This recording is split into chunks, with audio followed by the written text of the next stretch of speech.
Good morning and welcome to a very sunny edition of the Brighton Jazz School podcast. This is number 19, and the last couple of days have been really hot down in Brighton and London. In fact, Mike and I were in London yesterday for a couple of reasons, but firstly we went to interview the great Hannah Rothschild. Now Hannah is a fantastic filmmaker, and she's been an avid supporter of arts and music and all sorts of things in the past. But not many people know that Nika, the great jazz baroness who looked after Charlie Parker, or in fact Charlie Parker died in her apartment. So anyway, Hannah is Nika's great niece. So, and she's just released a book called The Jazz Baroness, and a few years back she released a film which Helen Mirren was the voiceover for Nika, and that's also called The Jazz Baroness, and it's fantastic. It documents, part of Nika's life that the family shied away from, didn't want to know anything. So anyway, I'm not going to go on too much about it now because we're going to feature Hannah next week in the podcast. So it's a fascinating interview, and you'd be mad not to check it out next week. So that was the first reason. And then since we were in London, Benny Golson was playing at Ronnie Scott's, so we decided it would be rude not to go and check out Benny. So we were at Ronnie Scott's until I think about 2:30. Checked out the Late Show, had some special guest. William Simcox sat in later on. Fantastic singer who I'd never heard of, Emma Jones I think her name is. Wonderful singer, very inventive, scat singing, superb. So it was a really great day and wonderful to see Benny, a jazz legend. He was friends with John Coltrane, friends with Philly Joe Jones. He knew Clifford Brown until he died when he was 25, sadly. And what a composer, what a writer, what a player, everything. The ultimate jazz legend. And it was wonderful just to be in his company for a few hours and to hear him play. He played all the classics, Whisper Not, a lovely ballad called I Remember Clifford. Just fantastic writing, fantastic playing. So it was a wonderful evening, but I got home personally about 4:30, so I'm a bit sleepy this morning, so apologies if my voice sounds a little bit croaky. But anyway, we've got a fantastic show lined up. As ever, please head on over to brightonjazzschool.com. We have a very shiny donation button on there, and I'd be so grateful if some of you were to perhaps press it and put in some figures there, donate some money to us. I don't want to go on about this, but this show will always be free, and as long as I can physically and financially do it, I will do it. It's quite expensive to keep this going, but I will do my best. So there you go. That's it. That's all I'm going to say. But so brightonjazzschool.com, and let's get on with it. Sit back and relax and enjoy the rest of the show.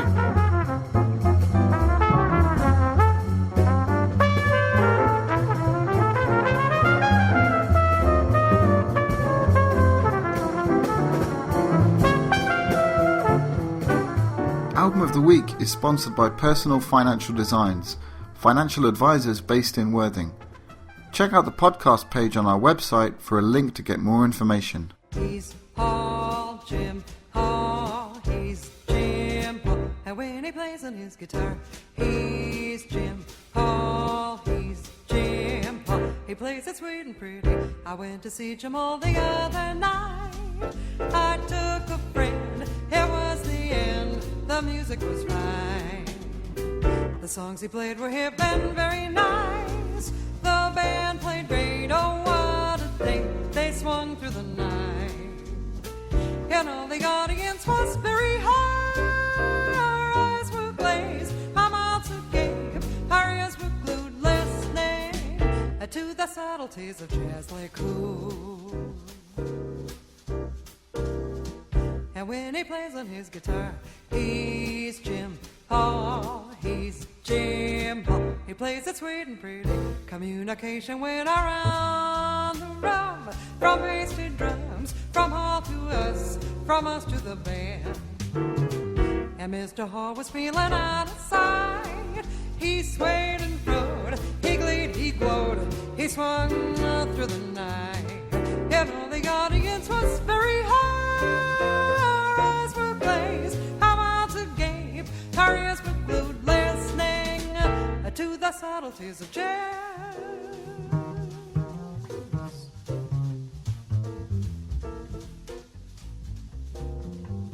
You were just listening to a track called Mr. Hall in dedication to the guitarist Jim Hall, and that was featured on Album of the Week this week, which is Song of the Heart by Cathy Segal Garcia. Now, Cathy's joined by some pretty heavyweight company. We've got Mark Johnson on double bass, and of course Mark played with the great Bill Evans, and Peter Erskine on drums, who's played with everyone, basically, and the great Philip Strange on piano.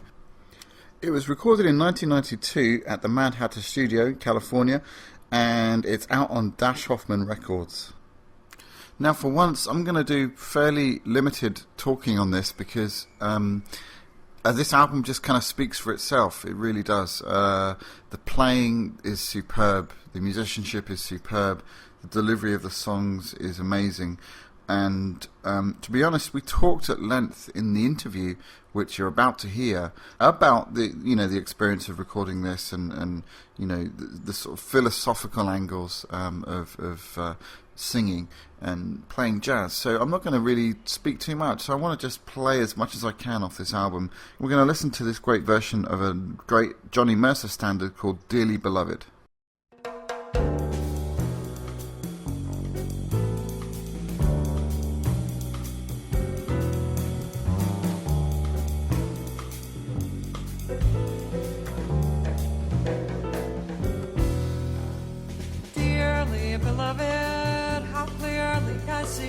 Somewhere in heaven you are fashioned for me. Angel eyes to you, angel voices led me to you.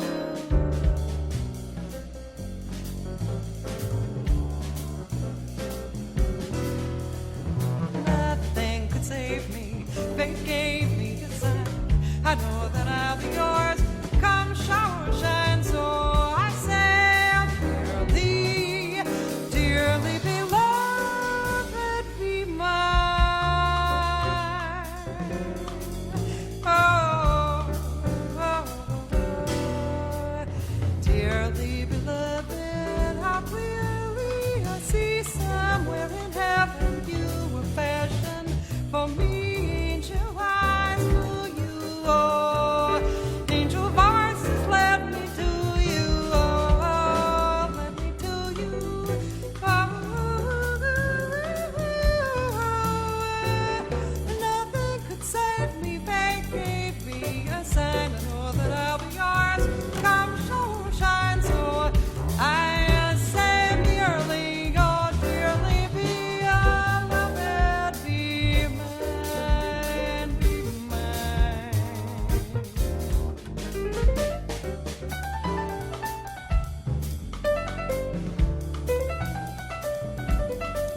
there you go. I bet you haven't heard that one done in that way before. Sort of a straight 8 feel. And then some vocal overdubbing at the end there. I wanted to play you the whole thing because it's a great track. I love the way it builds up.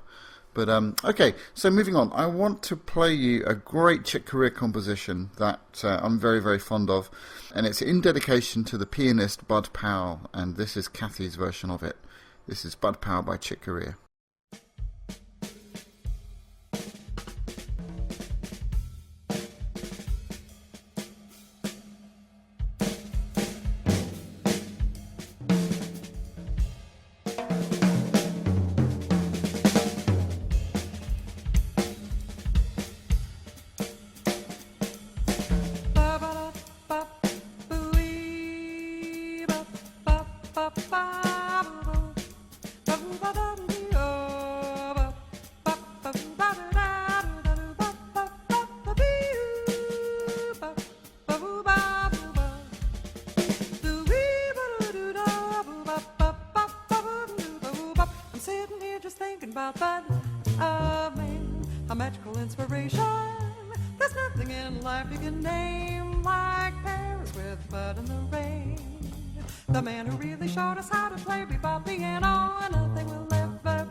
Isn't that a fantastic tune? And great scat solo from Cathy there, demonstrating her improvising skills.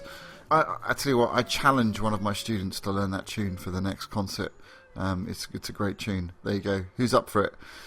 Brilliant. Okay, so I'm going to leave you with a lovely ballad, and I'm choosing this because we played this together at the masterclass, and I know she really loves this tune, and so do I. And we're going to end on this. This is My One and Only Love. Please go out and get this album, Song of the Heart. See you next time on Album of the Week.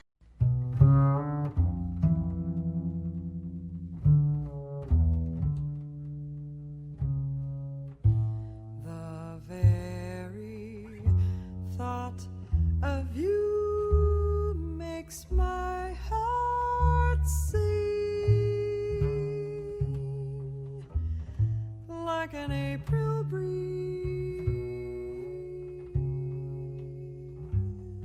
on the wings of spring, and you appear in all your splendor.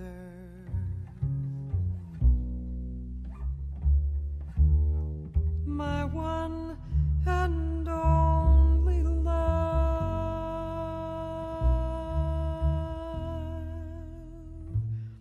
The shadows fall and spread their misty charms in the hush of light when you're in my arms. I feel your lips so warm and tender, my one and only love.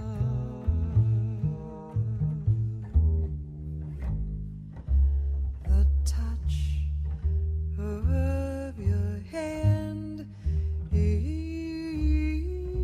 like heaven, oh, a heaven that I've never known. The blush on your cheek whenever I speak tells me that you are my own. You fill my eager heart with such desire. Every kiss you give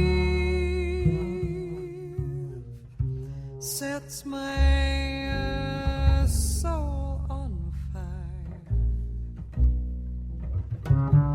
I give myself in a sweet surrender.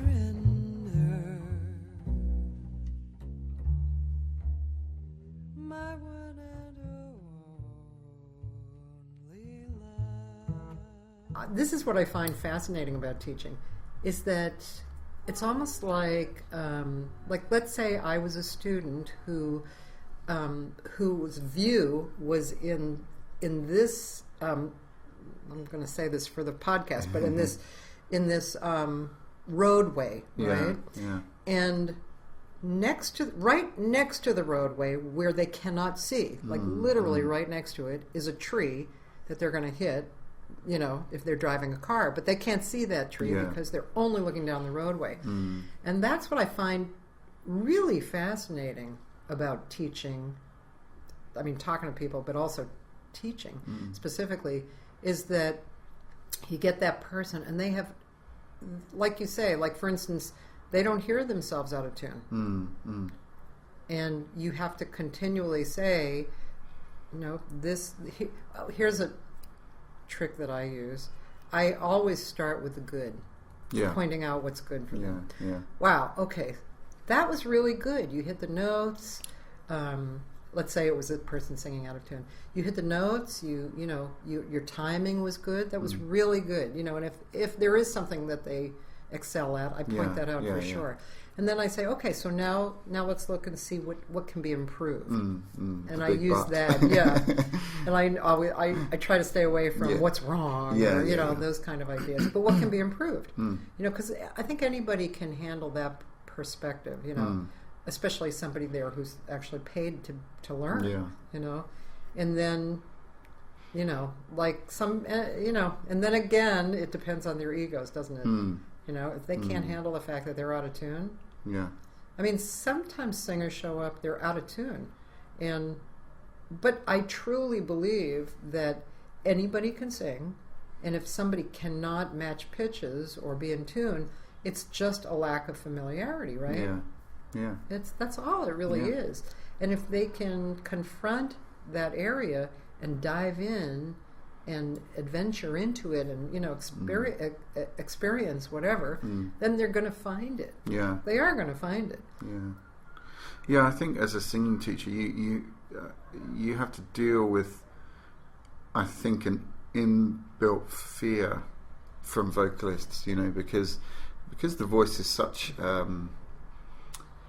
you know, there's no escaping. It's your voice. No one else sounds like you. Yeah. And a lot of singers, I think, either don't like the way they sound, or they're embarrassed somehow to actually. For me, for example, I don't think I've got a bad voice, but I wouldn't call myself a singer. And I was asked to sing a song once, and I think I just cringed at the thought of doing it. Not because I think it would have sounded bad, but because it was me singing. Like, it's a weird. I don't know.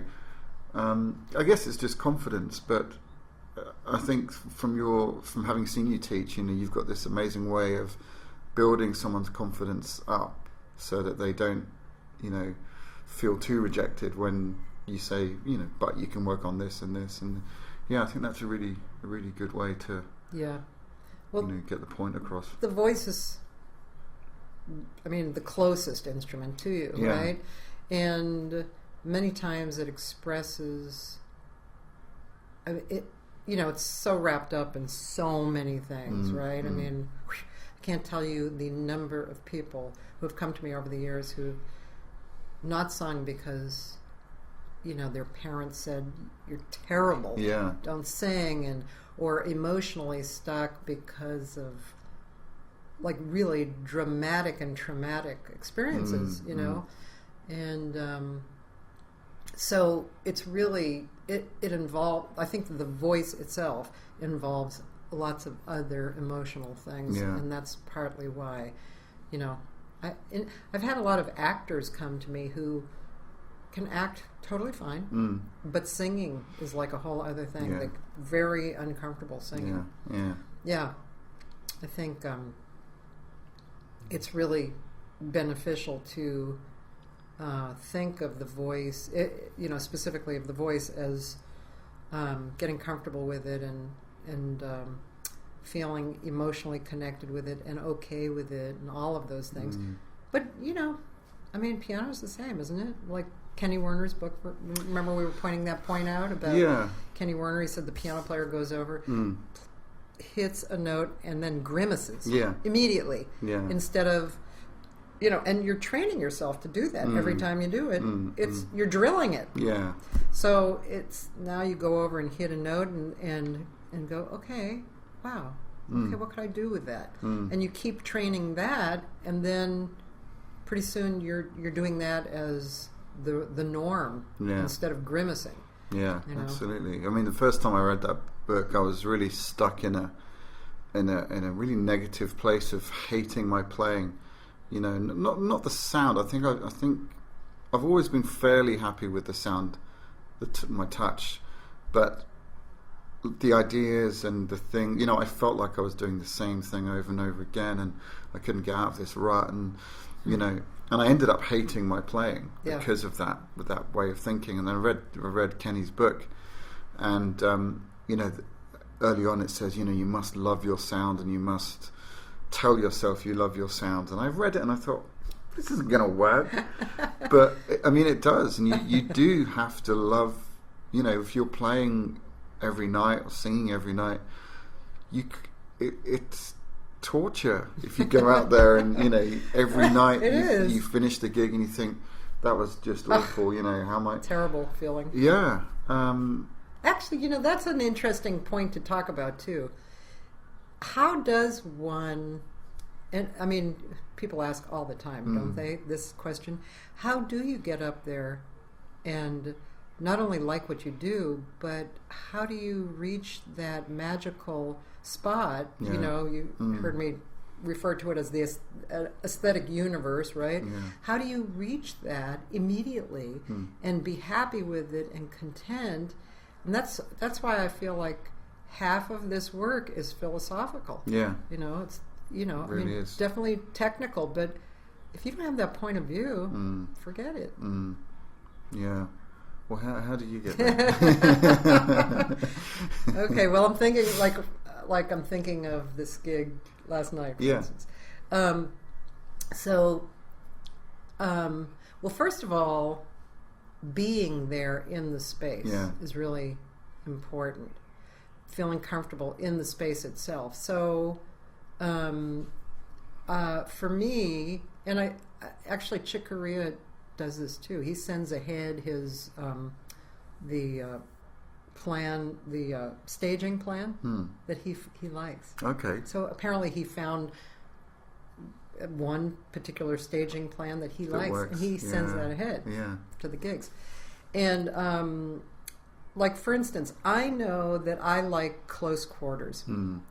I don't really like to be way out in front of the band. No. Ugh, it just makes me feel like, I'm Isolated. separate. Yeah.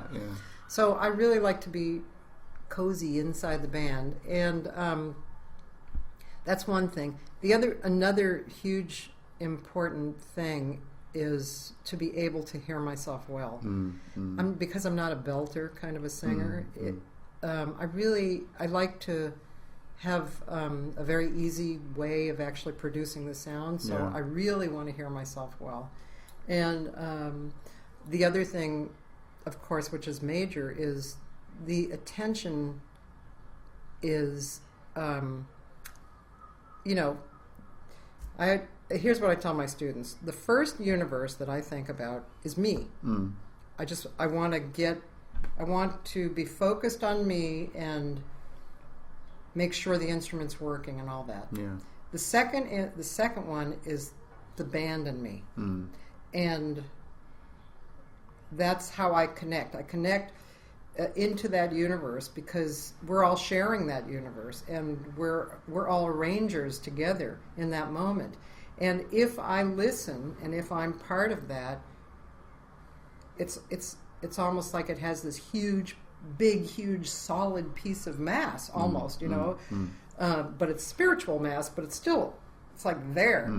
And then I can share with the audience, and the audience really loves to see that anyway. That's what they're waiting for, right? So generally speaking, those things are what I do. I don't know, do you experience that too? Like trying to get there and a little policy that you do? I have this whole thing that I go through.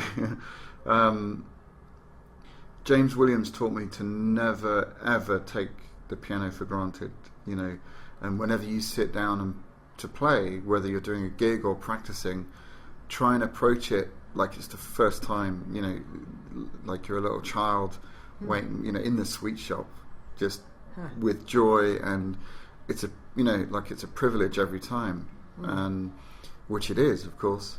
Sometimes, like not that. all the time in practicing, if you're going through a tough practicing phase. But certainly for gigs, every time, no matter where it is, what kind of gig it is, I try to, it's a new opportunity for something to happen. It might be good, it might be bad, but it's somewhere. I think identifying that you've never been in this place before, and you have a duty, I think, to take full advantage of that and explore, your surroundings, which is obviously the band, the room, the instruments that you're playing on, the audience, everything. Yeah. And that's how I approach it. I mean, I don't expect it to be magical every single night, so I'm not let down when it isn't, because most of the time, very rarely do I get that sort of, this has been a really magical gig. Yeah. But that's not to say at some point in the gig there's something profound that happens. And it might be something really small, but something that makes me just want to go back and get to that place again, and that's why you go and do another gig the next night. Right. So that's my take on it, is basically never take it for granted, and just try and explore as much as you can in that moment. It's great. I have a feeling a lot of people have that same point of view too. If you asked a bunch of different musicians that question. There's another thing that I do that it's kind of like, I call it my Cathy Segal Garcia little trick. And I don't know how many people really do this, because I definitely came across it in a very strange set of not coincidences, but a strange set of circumstances. But I've thought for years, I've fooled around with this philosophical idea for years that everything that I'm aware of, I've created. So, and not like we're sitting here right now. I've created you here in this place. Yeah. And it's my creation. That's not to say you don't have your own creation, and I'm part of that too. But so a lot of times I'll fall into using that when I'm on stage or anywhere really, but on stage, for instance, that I've created it. You know, this is my space. Sure. So when it's your space and your creation, mistakes aren't even important because it's just like, oh, I dropped that. Oh, I'll pick it up. You know, it's just so. That's definitely another little section. It's sort of like the law of attraction in that sense that you know, you're in control of how you think about things. Therefore, if you choose not to think about negative things, then you're not going to attract negative things. Yeah, I think that's really, really true. Yeah, me too. That's fascinating, and positivity breeds more positivity, and absolutely. I think as jazz musicians, that's kind of inbuilt as well, isn't it? Because certainly I make mistakes every single night, but you try and turn them into something that is something you wouldn't normally have done. Turn the creative. And that's side the fun of part of it, isn't it? That's the joy of what we can do as jazz players. I know, that's like on that record, the Bohemian record, right? With Cho. We did Fragile. And normally I do Fragile very soft and as a bossa kind of, but,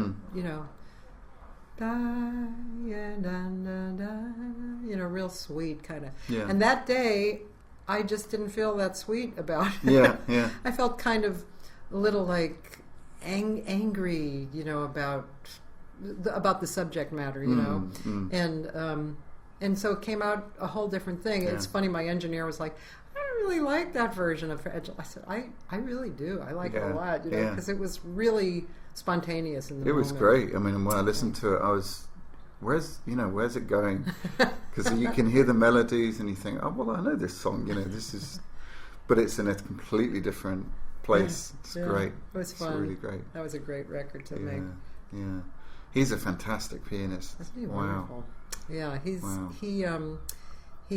obviously had classical background. I'm sure you heard that because you do too, right? Yeah, a bit. Yeah. And he's Korean, but he grew up in Brazil, in Argentina. Oh wow! Okay. Yeah, and his father was a drummer, and then he came to the States, and Herbie Hancock suggested that he go to the Thelonious Monk Institute. Wow. And he's traveled around a lot. He's relatively young. I think he's late 30s or early 40s, and he's like one of Korea's most prestigious piano players, jazz piano players. Really quite good, and funny guy too. Just and it's just really fun to play with him because it's just. Where are you going? Oh, okay, I'll go there too. yeah. Well, you definitely get that sense, that exploration. Yeah. Well, I was checking out. He's done a CD of Bach. I don't know which set of Bach music he played, but and even when he plays that, which is obviously pre-written and written out, there's still that sense of mischievous kind of, I wonder what happens if I go this way, or that searching quality that he has. So that's great. It would be good, definitely keep an eye out to where he's going and what he's doing. It's fantastic. He's neat. So you're from LA, you live in LA. How do you find the you mentioned the Blue Whale Club. It sounds like a very tight-knit kind of community there. LA's a big place. How does, do you have sort of specific areas that you go to, or does the fact that you're in LA, and a jazz musician mean you're a bigger part of that whole family, or is it kind of sectioned off into areas? Yeah, it's definitely changed over the years.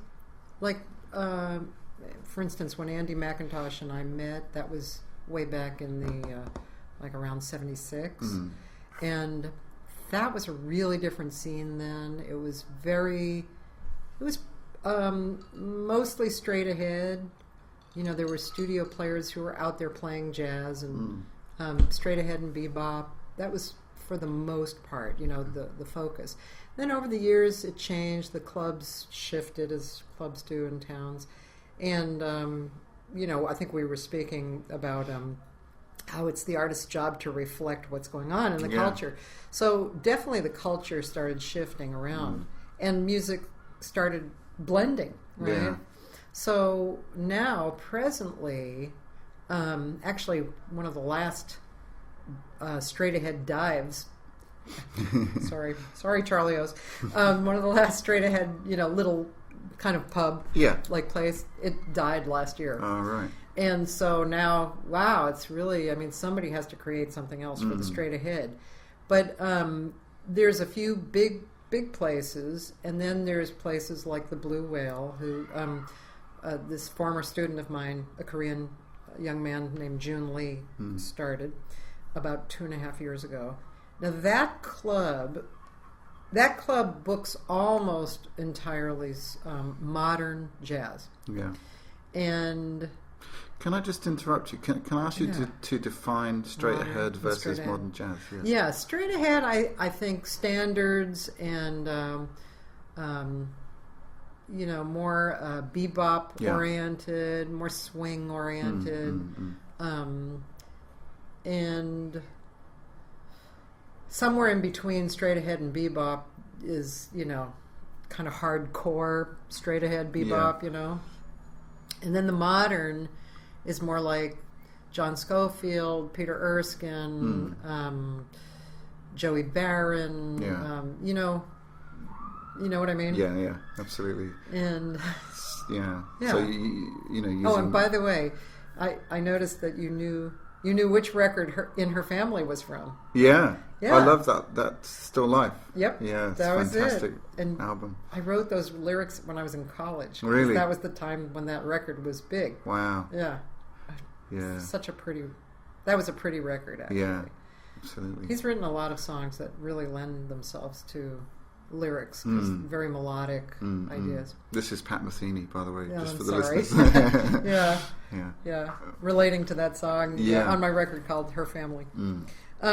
So for instance, the Blue Whale, it's been open for 2.5 years.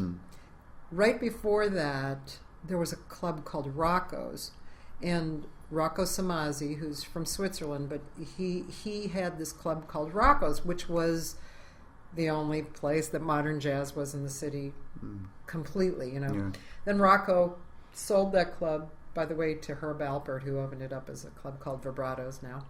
And Rocco managed a few other places that were focused on modern jazz, because that's what Rocco's into.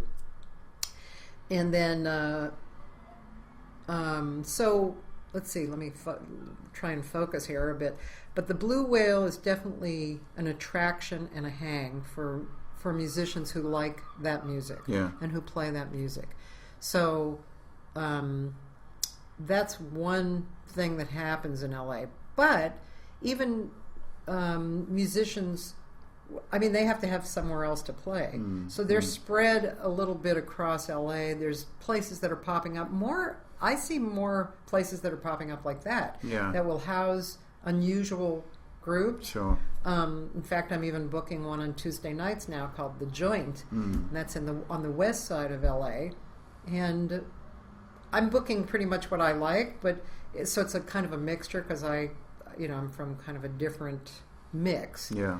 But a lot of people like that, like there's this incredible trumpet player named John DeVersa, who's, I don't know how much I can say about him. He's just smart. He has this big band that's not like your dad's big band, he has small groups. This particular group he brings into the Joint the last Tuesday night is his small band. It's an electric band with this incredibly talented young sax player named Robbie Marshall, and a trio, and a visual artist. So the guy, does these crazy movies he's put together with the music. It's just fantastic. Yeah, so there's a lot of that kind of stuff happening right now. And LA, because LA is so spread out, like Orange County is kind of part of LA, even though it's Orange County and not LA County. It's relatively far away, an hour and a half, 2 hours. Yeah. But some of this music is happening down there too. Right. So I think people definitely are attracted to each other, work together. What I see a lot happening there is a lot of projects. Yeah. That's what I see a lot of. People are interested in getting together and creating something and recording it and then working it and, maybe traveling with it. So I see a lot of that going on right now. That seems to be, I think, the world over, really. I mean, certainly here you tend to, I mean the good thing about certainly the southeast of the UK is that there's a lot of places where you can still get straight ahead jazz gigs, probably in a pub or maybe in a jazz club, but they're still around. But I think some of the more well-known jazz venues, unless you're a big name, you have to really have your own niche or have your own project, and it has to be different. To you really got to create your own thing. But doesn't that take balls? It does. It really does. Yeah. I mean, I think that's why sometimes musicians fall into just doing straight ahead and with not a lot of fervor. Yeah. Because I think it really takes a lot of courage to not only find what you want to do, find who you are, and find some kind of interesting direction that expresses who you are, but then put it out there too. Yeah. It's like, here I am. Do you like me? Yeah.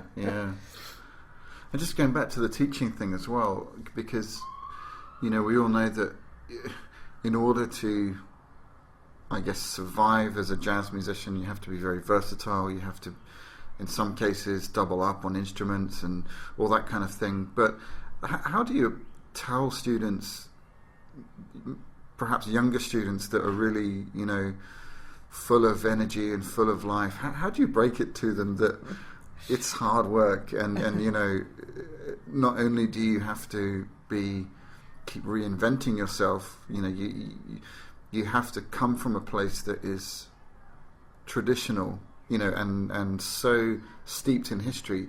At what point do you break away from the tradition of jazz, studying Bud Powell, Bill Evans, all those guys, bebop, and break into your own thing? Because that's what I'm struggling with. I'm thinking, well, there's so much music that I haven't played yet. Classical music and, all sorts of jazz, different eras of jazz music that I haven't really explored. Where do how do you find the time to suddenly say, well, now I'm going to try and do my own thing and pull in different influences? And I struggle with that. I know.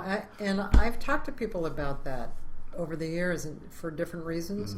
And I think people have different opinions about that. I really do. But that would be an interesting question to ask Andy McIntosh, because since he's done a whole bunch of varying stuff. But my feeling on it is that a person has to know the basics. Because over the years, I've seen in teaching especially, and also people I admire, I've seen that it works really well when you have some real solid background and basics that enable you to really understand, the building block of it all. You know what I mean? But I don't think you should necessarily never, even while you're doing that, I don't think it's absolutely necessary to never look for the new, too. Yeah. I've noticed that sometimes in my life I'll be listening to a certain musician, I'll be into Sting, you know, or Ella Fitzgerald, and I can listen to the record over and over and over and over again for 2 weeks, and then somehow that satisfies me. I'm looking for something apparently, and that satisfies me, and then it's in there, and it's going to come out. And sometimes it comes out immediately. Sometimes it comes out in my writing, like that record "Secret Life" of mine. That was after I had been steeping myself in Sting and Annie Lennox, and I just was. And spiritually in my life, I was coming out of a marriage and coming into this kind of freedom. And I remember that was a weird period. I was writing all this material that was what I call alternative jazz. It wasn't really jazz, it wasn't really pop, it wasn't, you know, but it had all these different elements in it. And I remember everything happened really incredibly. This guy called me and he said he had a guy with money who was looking to record a jazz thing. Would I like to be it? I said, yeah. I happened to be getting together with 3 friends. I don't even know why we that was the only time we ever got together, this trio. And we just started going over this material. And this was the weirdest thing. We would be going over a song, and then as soon as they left, it would be almost like it would disappear out of my universe. Couldn't remember what we did. I didn't remember how it felt, it sounded. You know how sometimes when you're learning a song, like that song "Star-Crossed Lovers" that I love? I mean, I dream about that song. It's so beautiful. This seemed to leave my universe immediately, and yet it all developed into this experience, which was the recording. And it was really interesting. I think you really have to do the work and also be open, like you were saying before. You have to be open to the moment and what's in the moment, you know, what's being offered to you, what's surrounding you at the time. Be in present time, which is kind of a tricky thing. It's hard. It is. It is.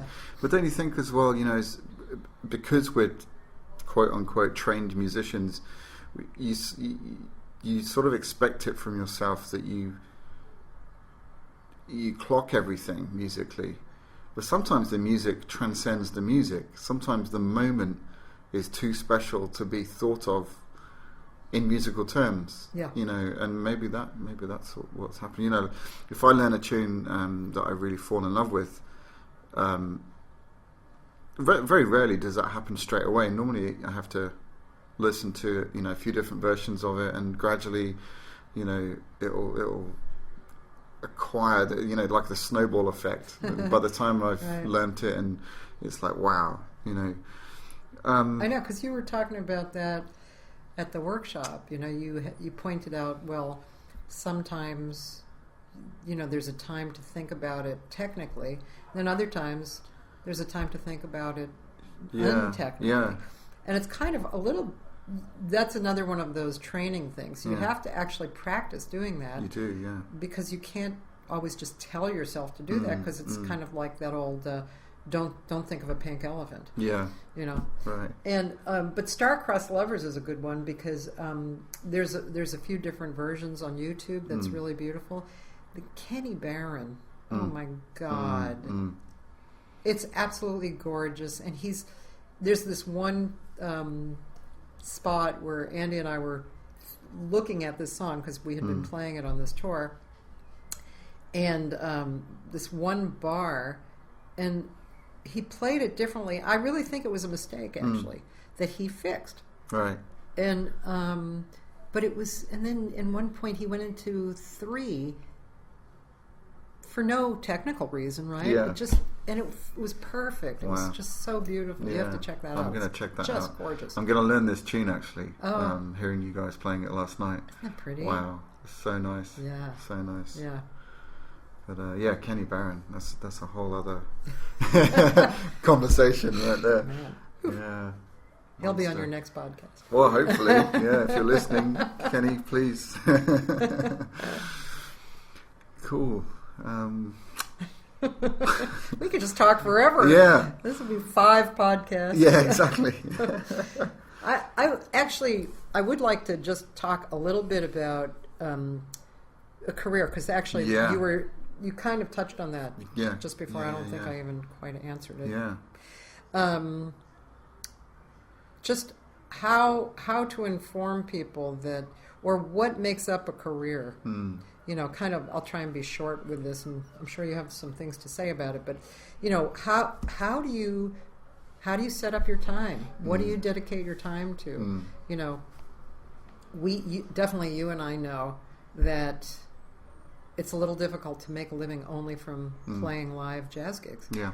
And unless you want to live in a particular kind of way, which you and I don't want to do that. And so that's one reason why we took on teaching, but we like it too. And producing things, that's another reason why I produce things. I like things that help a lot of people, including me. So that goes into the idea of community too. But and I'd like to make money from doing that. But you know, if my dad, the sax player, had actually sat down with me and said to me, "Now look, you're going to have to get all the gigs." I wonder what that would have done. Yeah. You know, would I have run screaming in the other direction, or would I have just gone, "Oh, okay," and then had just like a different idea of what was going to happen? Yeah. So I can't tell you how many people I talk about this with, professionals and non-professionals. People all the time say, "I don't have time," or "How do you make the time?" You know, people set up all kinds of groups to report to, you know. They set up, you know, they read books on it. They try and write it into their calendar. You know, sometimes I think you do have to do a little bit of work and sit down and really map out what's at least important in the scheme of things. What has to be done, and priorities have to be kind of given. But you cannot forget that why you're doing it. And you can't just expect that you're not going to pay any attention to the actual producing of the art form and get a lot out of it. You know, you really do have to spend some time with that, don't you? Absolutely, yeah. I guess for some people, some teachers, it can be tempting for them to, you know, make that their world. And I think it can work in other areas, but I think with music, I think you have to be active. I don't think you can teach and still maintain that passion without performing yourself. You know, I think that goes hand in hand. But I like this idea of, you know, the community and building communities, because that's essentially what I'm trying to do with, in part, the podcast. You know, by hopefully helping people get their music out there into the arena, collecting different views on things that I've spent a lot of time thinking about, and in many ways, you know, thought I had the answer, only to discover that I couldn't be further from the answer, you know. So it's a complete, you know, for me it's a learning experience. And I think whenever you're interacting with people and teaching, quote unquote, they're teaching you just as, for me anyway, I'm getting taught just as much as they're getting taught. And that shared practice of trying to get a deeper understanding of music and why we respond to music in the way that, you know, some of us do, is fascinating. It is fascinating. I think actually that was one aspect that drew me to jazz, and probably the other musics have it. I just don't know, because I've been mostly involved with jazz musicians over the years. But people like Billy Higgins, the drummer, people like that come to mind who, to me, are like royalty of jazz. They're kings and queens. They're elegance of spirit, you know, giving, sharing, understanding what you just said. You know, you're teaching me, I'm teaching you, and it's all a community. We're helping each other. We're putting beauty into the world. You know, I mean, that's wow. That is so. What could be more valuable than that? You know. Absolutely. Yeah. Absolutely. I'd just like to come back, just because this is quite funny. You know that Effortless Mastery, where Kenny Werner says, "Go into your don't do this, by the way. Go into your kitchen and get a plastic bag and put it on your head and tie the knot, and start breathing deeply for 2 minutes, and then ask yourself how important is Charlie Parker and how important, you know." Basically saying that you can get too precious about like yourself, not yourself, but.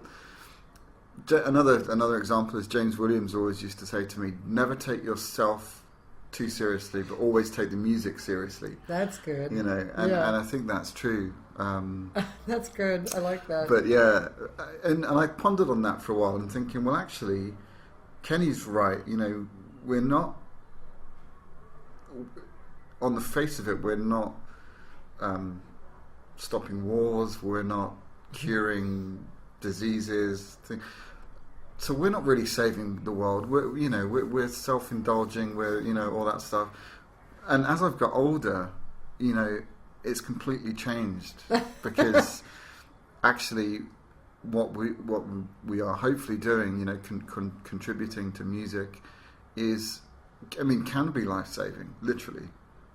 I couldn't agree more. And it's the effect that we can have on people is profound. Absolutely.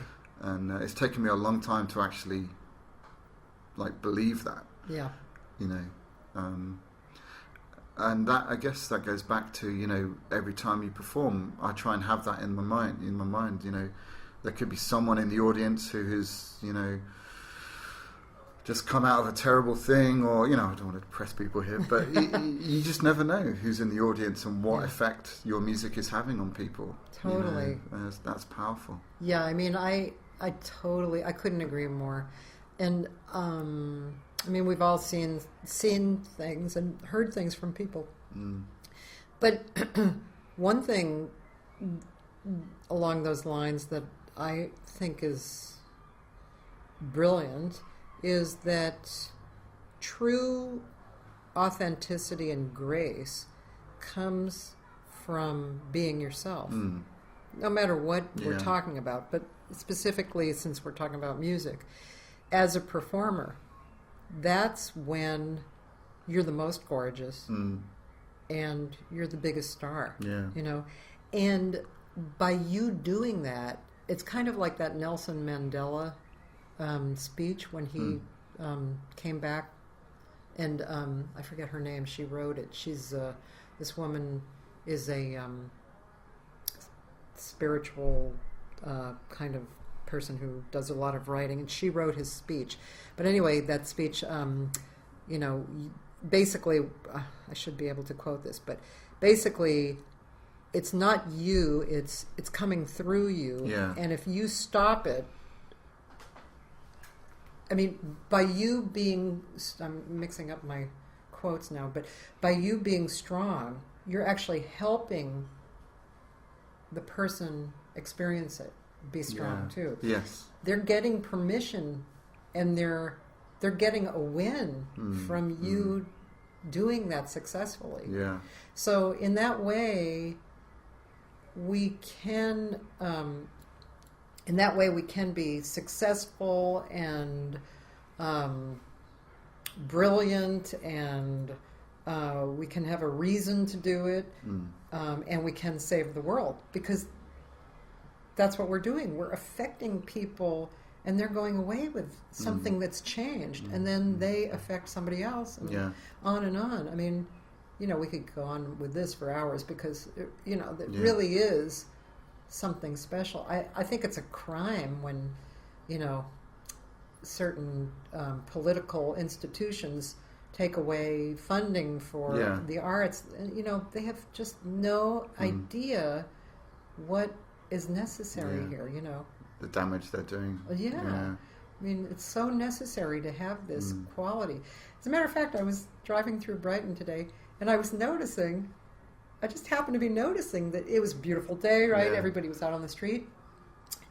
there were people, even in couples, walking down the street and with earbuds on, with a smile and dancing. Yeah. Like two people would be walking, and even just one person had the earbuds and they were smiling and dancing. I saw another woman who just totally was alone, and she had earbuds and she was smiling, walking through the street. Yeah. I was like, wow, look at that. That's really interesting, you know?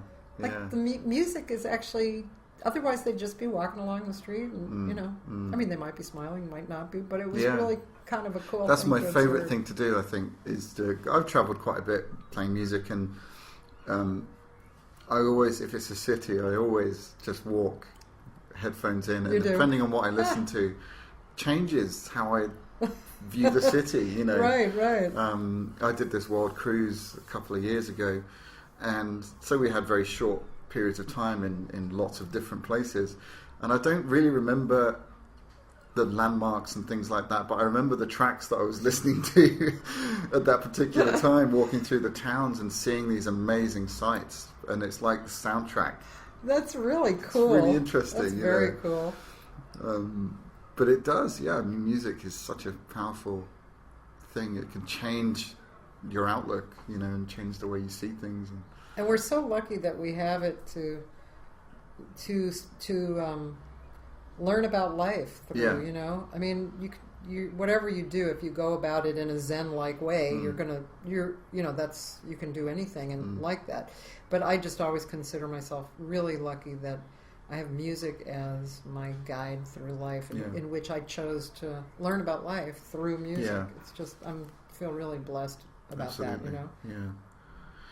What a great time to enhance our learning about music by me asking you this question. The question! The question. Okay. Can you offer us your improvisation tip? Doesn't have to be like specifically improvising, but something that you think is valuable to young, not necessarily young, jazz newbies, or, you know, people that are just getting into this music. Yeah. Some advice you can offer them. Yep. Well, okay, yeah. First of all, I think that you have to remember that you're improvising all the time. Thank you. Let me say that again so you can edit that out. I'm keeping it in. We are improvising all the time, Yeah. right? We get up, it's raining. Oh, I need an umbrella. That's improvisation, right? Yeah. So I think people put the idea of improvisation really far outside of themselves. Like they couldn't possibly do it, when in fact it's the most natural thing that there is. So that's one thing to think about and remember. And I think that people are sometimes afraid of wandering into an arena that has improvisation, because, as we were speaking earlier, it's like, I'm afraid I'm going to make a mistake. I'm afraid I'm going to sound like a jerk. I'm afraid I'm going to sound like I don't know what I'm doing. And I don't know what I'm doing. There's this big rule book that I don't know what's in there, you know. So there are some basic rules. Like if you were playing Night and Day and I was improvising to Cherokee, that would be wrong, you know? So there are some basic rules, and I think the most important thing as a basis for a person to do is to actually learn the song that they're improvising on. And so, and, you know, being a singer, you know, let's really be truthful about at least 80% of the singers don't know chords or don't know theory, right? So does that mean they can't learn the song? No. It just means that you're going to relate to it in a different conceptual way, right? Like, I know what chord is next, and that's not the chord. That's the chord, you know? So you have to learn the song and learn and really soak it in. And I think a lot beginning people, for some reason, they don't they don't feel like that's their arena. They think that their arena is knowing the melody and the lyrics. Yeah. And if I sit down with students and I'm trying to teach them scatting, just basic scatting, I'll play a chord and I'll say, okay, sing me a note. And then they say, ba, okay, now sing me another note. Ba, they usually pick out a note in the sound of the chord. Yeah. And I say, oh, good, okay, now you just sang me a bunch of notes in the chord. Good. And then I actually play the chords slowly, and then I have to make them pick out certain notes. So now they have this kind of horizontal flow. Yeah. Then they're comfortable with that. And then I start again, and then I say, okay, now sing me a little scale. Now sometimes people can't do that. They don't get what that means, and whatever. It's intimidating, or they just don't even get what that means. What does it mean to sing a scale? I don't know how to sing a scale. But everybody really does know how to sing a scale. Yeah. So I just show them. I go, play a G major or something, and then I just sing a little scale. So, and then they get the idea, and then they sing a little scale. And then I play the next chord, and I say, okay, sing another little scale. Now they have the idea already, so they sing another little scale. And then maybe there's a minor chord, and I have to kind of lead them a little bit, And then, I say, welcome to the world of scat. You just scatted. Yeah. And they're like, oh my God, I did, Now, so that's a whole thing that somebody can get into doing, and really should. If they can't play themselves, they should have somebody sit down with them and go over real slowly. The other thing is that there's, of course, lots of ideas, and I won't go into all of them, but and I know that you've explained this in many different ways to your students as well. There's lots of ideas about an approach, about how emotionally, let's say, you go about saying what you're going to say. But it's a lot like speaking. If I'm going to talk about my dog, I'm not going to say, he barked a lot. Oh, would you like that banana? Oh, my mother just came in. I'm not going to do that. Yeah. I'm going to talk about the dog, my dog started barking. He's down the hall. Look at him. Isn't he cute? It's going to be something related. Yeah. And I try and get them to think of a horizontal line as opposed to vertical, because vertical sometimes comes out in these small little pieces. Yeah. So connections and, the little tricks of the trade, like repetitive motifs, Yeah. So, and then by that time they have an idea, and also the color of the chords. Yeah. Sometimes I kind of work on that too, because the color of the chords could be really happy, like Bye Bye Blackbird, or kind of dark, like Round Midnight, So I think that's an emotional thing that they can, emotional, tonal, dynamic, that they can tie into also. And one more thing, just you don't have to think that you're not good enough. Anything that comes out, even one note, 3 notes, if it's something, again, going back to Kenny Werner, if it's something that you like and are enjoying something, then that's what it's about. It's about you enjoying yourself and creating something that you like. And then I can go, oh, Wayne likes that, Oh, that's really nice. I like it too, Yeah. So It's all valid. Yeah. That's great. That's great. Okay, well, Cathy, we've been talking for, I know, over an hour now, so... I know, Wayne, you and I have a lot to talk about. I think you should be my new podcast co-host. Yeah! That would be amazing. Let's do that. We can grill loads of musicians and ask them all these questions. But no, it really has been fascinating talking to you and finding out, where you're coming from, not just musically, but philosophically as well, because it's as important, if not more, I think, than the musicological things and what, where you've come from technically. But yeah, it's been really fascinating, and thank you for giving up your time. Oh, thank you too. And I'm going to spread the word about you and the podcast and the school, and I just think it's wonderfully valid and valuable, and I applaud you for doing it. Oh, thank you. And well, when you over next? You're not sure. I'm thinking maybe the beginning of next year. Yeah, great. Because I have a few babies coming in my family. Oh, fantastic! And a few friends are actually coming over to England, from England to Los Angeles in October, and so I think probably then. Great. Okay, so we'll definitely hook up another masterclass then. Okay, cool. Until then, thank you so much for joining me, and make sure you visit www.cathysegalgarcia.com. That's right? That's correct. Yeah. And stay up to date and check out what Cathy's doing over in LA. But thanks again, Cathy, and we'll see you soon. Okay.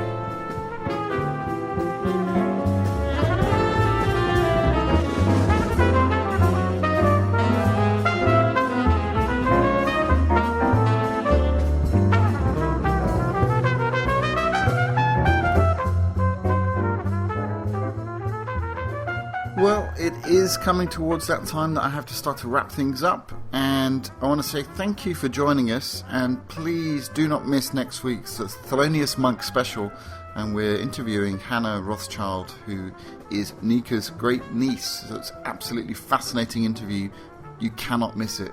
If you're vaguely interested in Monk or jazz, you cannot miss this next week. I want to say a big thank you to Cathy for donating her time. It was such good fun talking to you, and you're such an insightful and philosophical and very clued up, very hip lady, and we all cannot wait for you to come back and do another masterclass with us.